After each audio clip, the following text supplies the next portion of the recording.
Hello, and welcome to Confessions of a Terrible Leader, where real leaders share the raw truth about the lessons they learned the hard way, so you don't have to. Join our host, Layci Nelson, founder of Transcend Leadership Collective and former terrible leader. Every leader can become worthy of being followed if they are willing to put in the work. On this podcast, we share the messy stories and behind-the-scenes reality of what the work actually entails. We welcome you to this community of revolutionary leaders who believe honest communication, healthy conflict, and building cultures of acceptance, respect, and trust are not only possible, but non-negotiable for cultivating world-class teams.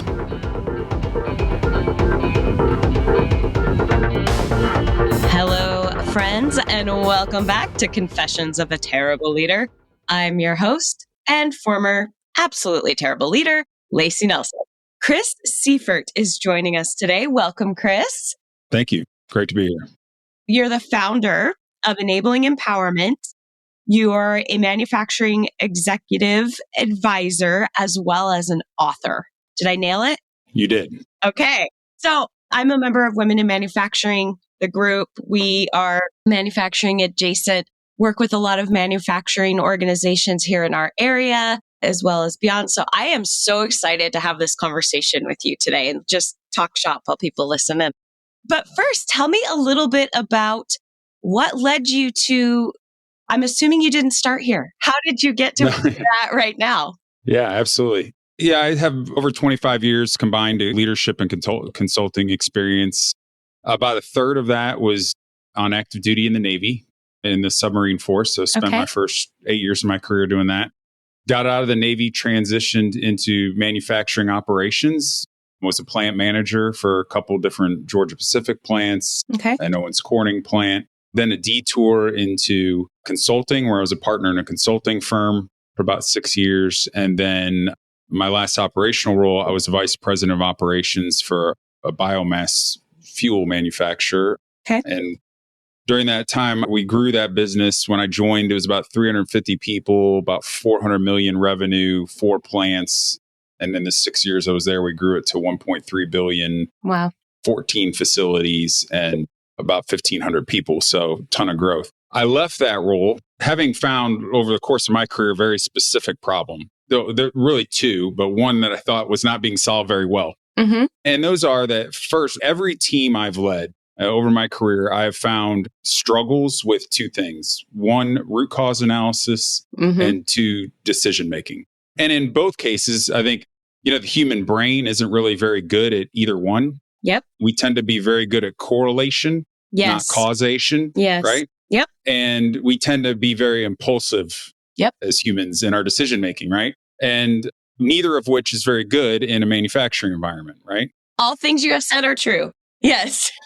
And I had found that there are quite a few vendors that I actually think do help with the root cause analysis. There's been ones I've migrated to over the years that I've used, but there was never anybody that was helping with the decision making.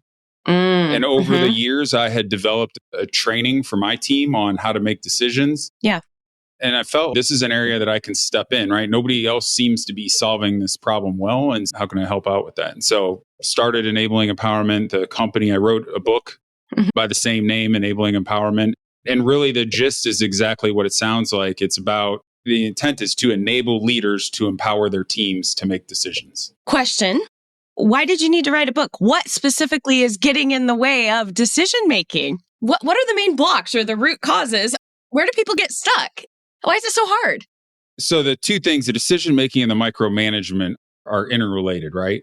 So first off, let's start with the premise that most people are not good at making decisions in complex and uncertain environments, right? Correct. Our thinking processes are not adapted for that, right? And so I spend a lot of time in my book talking about cognitive biases and the things that cause us to make bad decisions. But the problem is that when we are elevating people into leadership roles, one of the things we're asking them to do is make more decisions, right? Be accountable for more decisions. My experience has been the vast majority of organizations are not investing in the leadership skills of those people because decision making is a skill, right? You can get better at it by training and by practicing.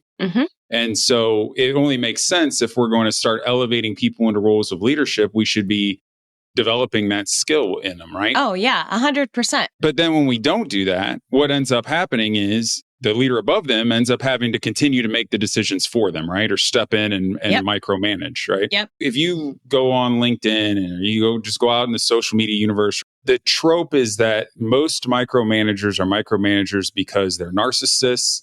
They think they're better than everybody. They're smarter than everybody. They're control freak. Bottom line is they have some personality defect. Right. There's a lot of that out there. Yes. That's what the conventional wisdom is. My experience is that most leaders who are micromanaging are doing it because they had to.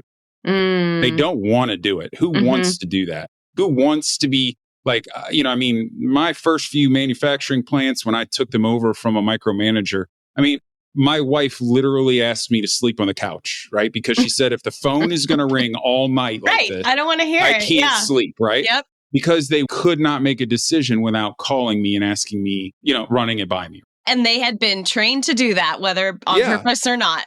100%. They weren't even thinking about it. It was just, this happened. I got to call the plant manager. Yep. And what I've come to realize was that if you want to reverse that pattern, if you've fallen into that pattern, the only way out of that is to upskill the decision-making capabilities of the team. Mm-hmm.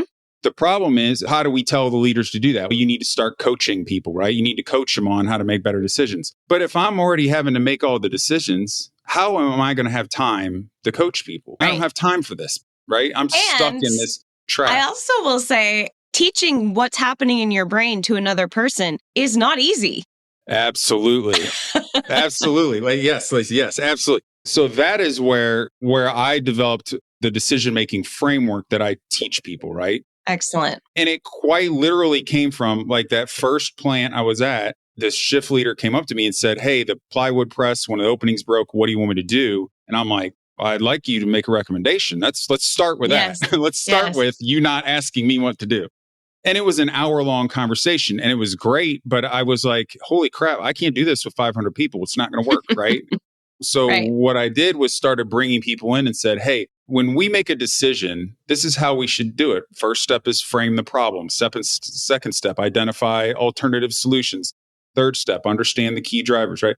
And I taught them that. And the two things it did was, one, it allowed me to upskill a bunch of people at one time, right? Yeah. So that instead of coaching them for an hour, now I only needed to coach them for 20 minutes. But the other thing, to your point, Layci, is now that we're all using the same decision-making framework, it's much easier for me to coach because I can go straight to, hey, I think step 3 is why this recommendation you're making to me is not making sense. Right? Absolutely. Or I don't think you framed that problem correctly. Or I don't think you brainstormed the alternatives well, right? Go brainstorm some more alternatives. And so by having a framework and a common language to pinpoint why is this person's recommendation so crazy, I can be much more efficient in coaching and training them, right? Absolutely. And also, I would add, they're going to be more efficient with each other before they even come to you. Yeah, 100%. Did you see that happening with that fruit of, they've already worked it out and haven't even talked to me?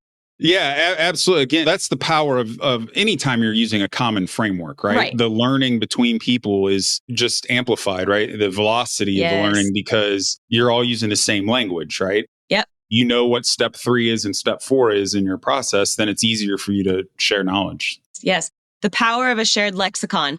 And eventually, like you had cited, your teams you develop a shorthand that takes hours out of your day. In the best way, it gives you hours back, I should say. It takes hours out of what you were doing, with having to really break it down to just, go back, rerun step 3, tell me what you come up with. Yeah. And just teaching them the common decision-making framework, then they knew, hey, look, it's okay. If you need help, call me. I want you to call me. I just don't want you to feel like you have to call me, right? Right. But when you do call me, I want you to use the framework to communicate your recommendation to me. Exactly. That way, when I get through it, I can be like, look, you're great. You thought through this clearly. You don't need my help. Go. Right. And then slowly over time, I was in a term I like to call is decision rights. To give people the rights to make decisions. And my experience has been that most organizations assign decision rights based on roles. So everybody with the same role will have the same level of decision rights. Right. If you think about it, what does that mean? That means I'm probably giving some plant manager authority to make a decision that he probably shouldn't have. There's another one that probably should have more authority that I'm not giving it to. Right. That's the only thing I know. I'm probably not right. So what I should be doing, someone with no label at all. who has Yes. massive expertise in an area. Yes. Yeah. Yes. So another thing I did with the group was say, what are the common things we're making decisions about, right? Mhm. So one, you're asking me to spend money. Two, Yep. you're asking me to take a machine down or start up a different machine or reconfigure the way we're running the plant. Yeah. What we need to do is start saying, hey, based on your past decisions, you're going to get assigned a level of decision rights within that space. Mhm. And then as you come to me with your recommendations and make better and better decision rights, you're going to earn more and more decision rights, right? So maybe permission to spend money goes from $1,000 to $10,000, right? Right. Or Right. you can make changes to the operation as long as it doesn't impact more than 2 hours of production or whatever. And then people can begin to earn those and feel like, hey, I have more autonomy here in how I do my work. Yes. I love it. And it creates empowerment. And back to the title of your book. So Right.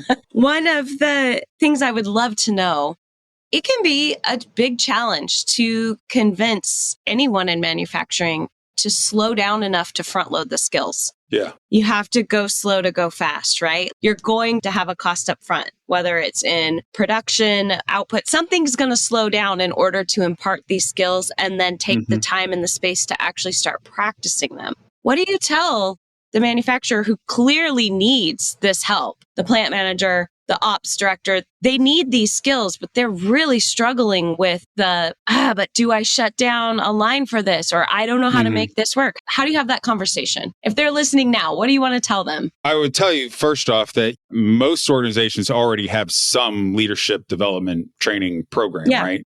Yep. I mean, if you're of any size and consequence, right, you Right. have more than one facility, you got some kind of common leadership training. My question would be, where is decision making in that? And if it's not at the top, at the very least, you need to find something to take out and put it in. Because at the end of the day, the performance of your organization is a function of the quality of the decisions your team makes and your ability to execute those decisions. That's it.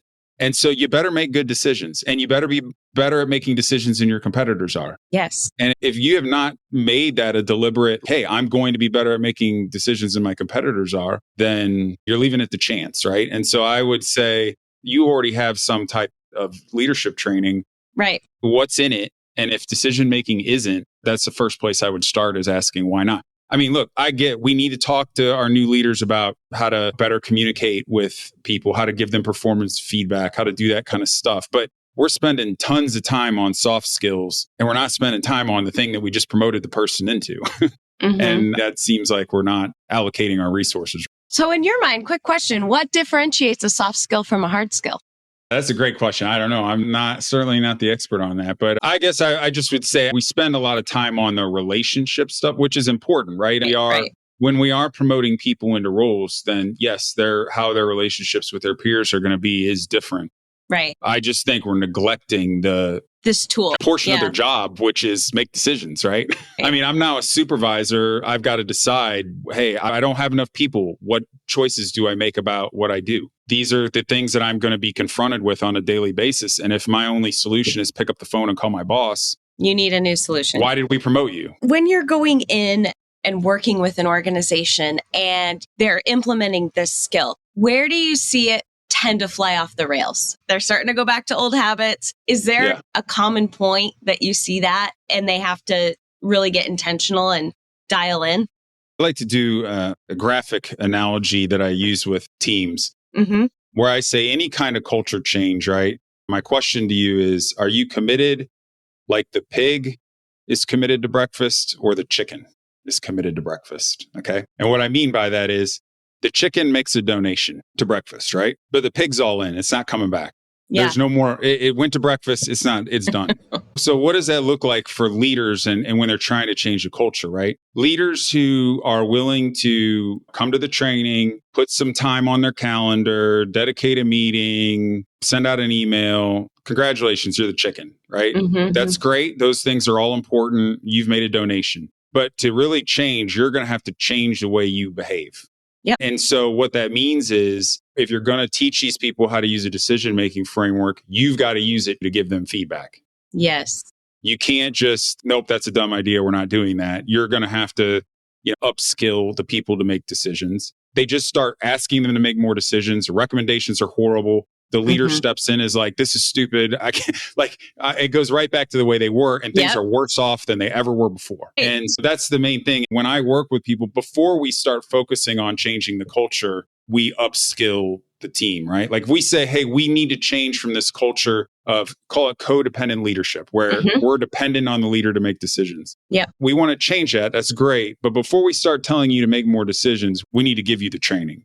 Right. Then once we've done the training, then we can tell you, now we want to start changing the way we act. Great. Yes, buy-in from the top and modeling the behavior. Anything that we teach, anything that we do going into an organization, if they're not on board, it will fall apart. And by on board, I love the analogy. They can't be chickens. They gotta be pigs. They gotta be all in. That's right. So if you're ready, I will shift gears and invite you into the confessional for your story you have to share with us today, the dues you've paid, the mistakes you've made that hopefully can help someone listening get the lesson without the scar tissue.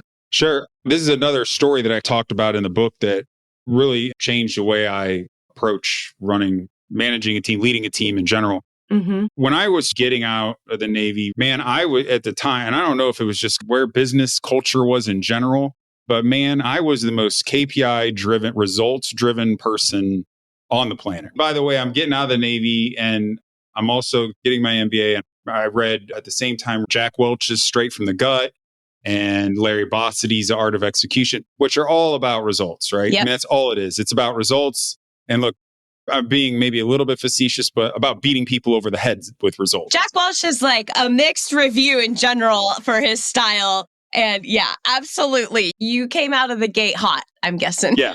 So we were KPIing, like that was the first thing I did. Like we turned everything. I mean, we had daily KPI meetings, weekly KPI. I mean, it was just one KPI after another, right?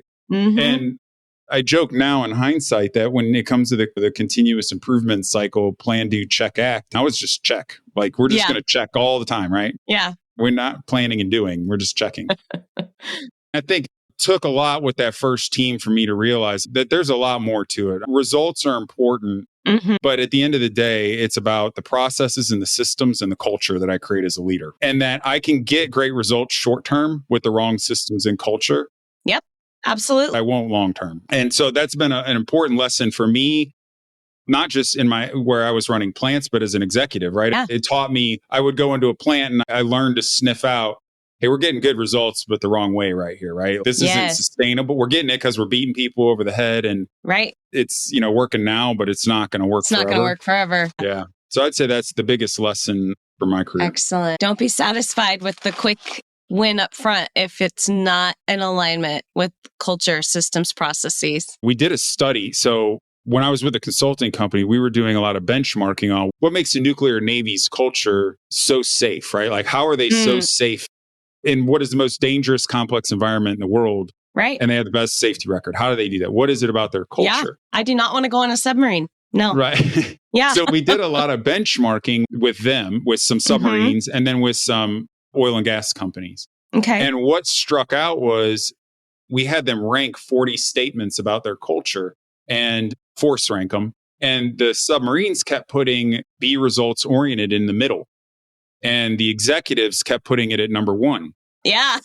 And we were like, gosh, maybe the Navy just doesn't translate. Maybe there's nothing to learn here because it's a government and there's results, so maybe that's why results don't matter. But then it struck me that I've heard a leader who is probably the most successful leader in our time in the most competitive, results-driven industry on the planet. And he says, and his exact quote is, I try not to pay attention to the results. I try and pay attention to the process and the stuff we need to do every day, right?